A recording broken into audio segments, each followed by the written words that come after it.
Hello everyone and welcome back to the channel. So in a couple of days time we'll be celebrating one of my favorite Jewish holidays, the Festival of Lights, Hanukkah. What is Hanukkah all about? Well, in the 2nd century, when the Syrian Greeks ruled over the land of Israel, they tried to force the Jewish people to abandon their faith, to abandon the Jewish mitzvot, traditions, commandments, and to follow their hedonistic ways. Miraculously, there was a small band of rebellious Jews led by Judah, Yehuda the Maccabee, they were called the Maccabees, and by a miracle, this tiny Jewish army defeated the strongest army in the world at the time. So the Jews, the Maccabees, went to celebrate their victory. They wanted to rededicate the temple, and the way they dedicated the temple was lighting the menorah. Now, when they got into the temple, there was only enough oil to light the menorah for one day. They lit the menorah with the oil that they had, olive oil, and miraculously, the oil that was meant to be for one day lasted, you guessed it, 8 days. And that's why since then we've celebrated the beautiful festival of Hanukkah for 8 days long. And because of the miracle of the oil, we eat yummy, oily foods. I know, not the healthiest, but delicious, of course. And that's where one of the traditions of SUFGANIYOT came from. SUFGANIYOT is the Hebrew term for the donuts that we eat. There's very different versions of this donut. We also have levivot, latkes, a delicious potato fry. And yeah, that's how we celebrate. So come along, we're going to have some fun today. We're thinking we're going to do some gourmet donuts. You know, in the shops, these things cost a fortune. So I thought, let's try it ourselves. Let's make some delicious gourmet SUFGANIYOT. Chag Sameach. As always, we're going to start off by making our dough, of course. Going in is the flour. Okay, as always, everything, all the measurements, all the ingredients will be in the description.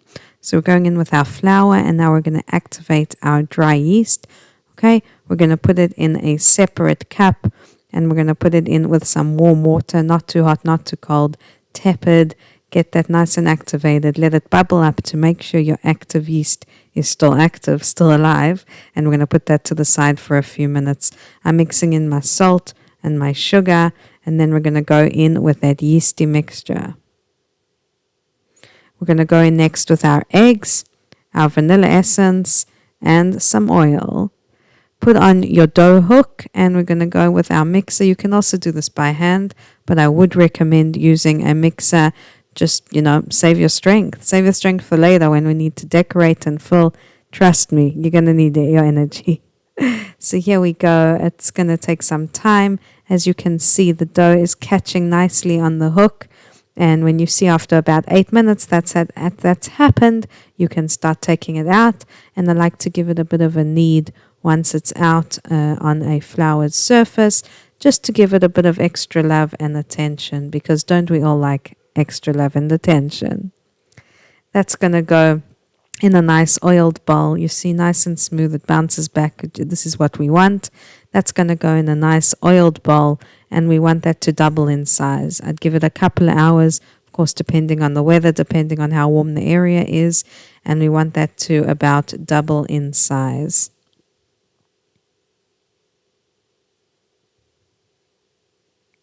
So now we're back. Our dough is nice and risen. We're going to take it out. We're going to roll it out, and we're going to start forming our donuts, SUFGANIYOT. So you might see that the dough is a bit elasticy, a little bit likes to bounce back. That's okay. Keep rolling it. You can also give it a few minutes rest and try again. And now we're going to just use a cup to form those delicious SUFGANIYOT shapes. You can use really any round object. And of course, separate the dough from around it. We're going to use this dough to make more SUFGANIYOT. Nothing goes to waste. So our round shapes of dough are going to go onto a tray. Those are going to need to rise, and we're going to carry on doing this. No dough gets wasted. All goes back, knead it for a couple of minutes, roll it out again, and we're going to do this all over again.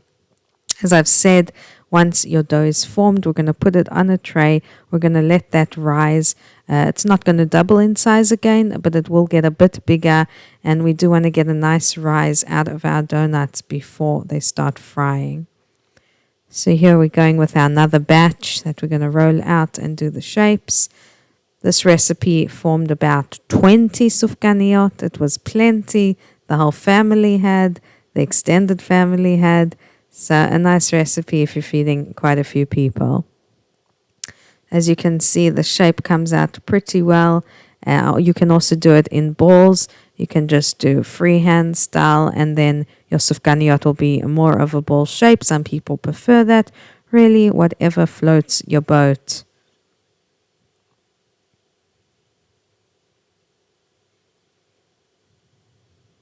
So once everything is nice and risen, we're ready to get our oil hot.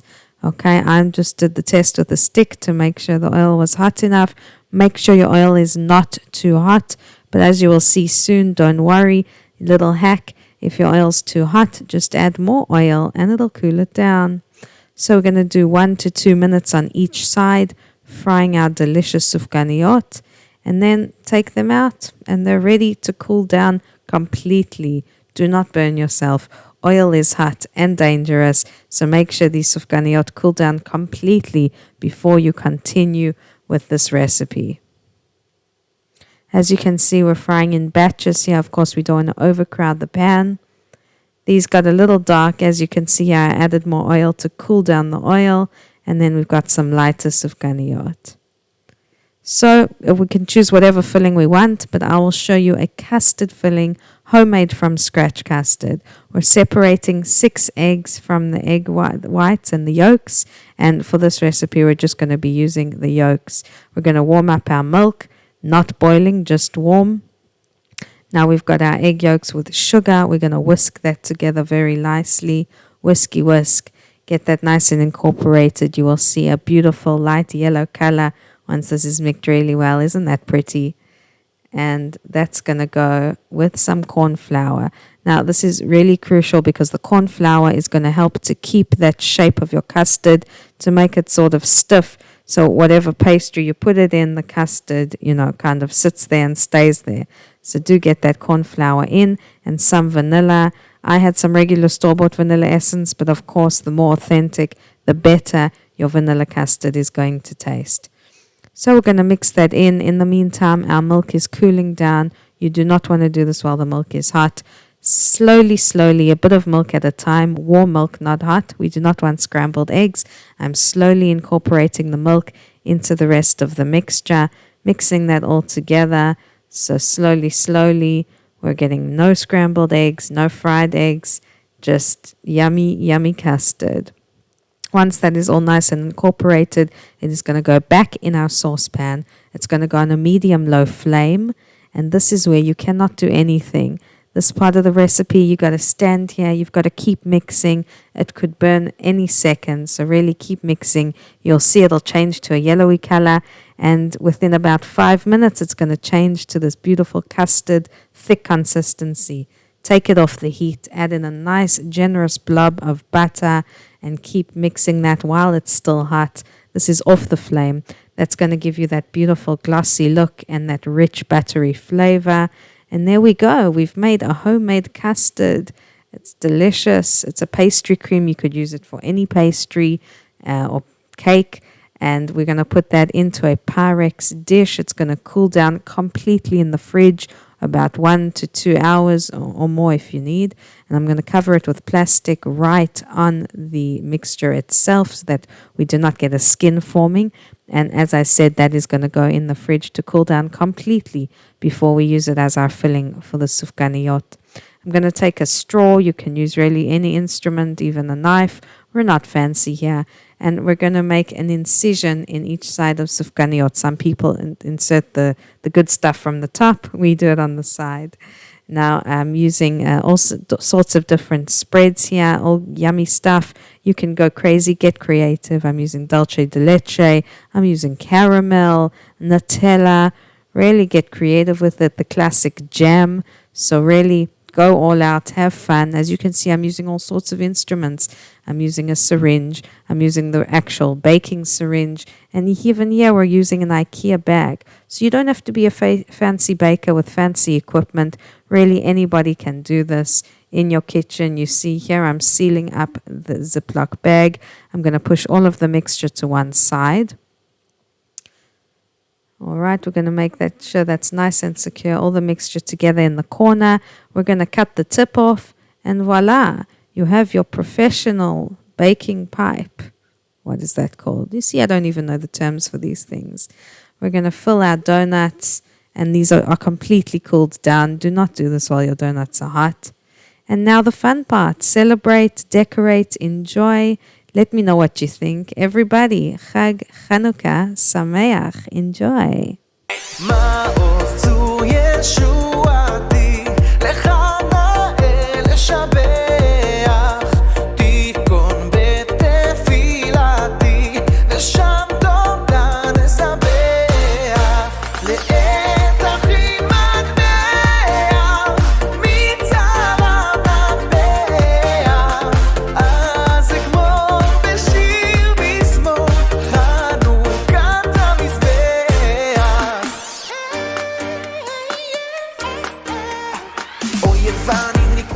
עליי אזי בימי חשמלי ופרצו חומות חומות מגדליי ודימו כל השמנים ומינות הקנקנים נסנס לשושנים או בני בינה ימי שמונה קבו שיר וננים באנו חושך לגמרי ויאללה בורבון ויאללה גורויס ויאללה תשובה ויאללה מובוי שעושים עליו אצלנו היום אימוהם בזמן הזה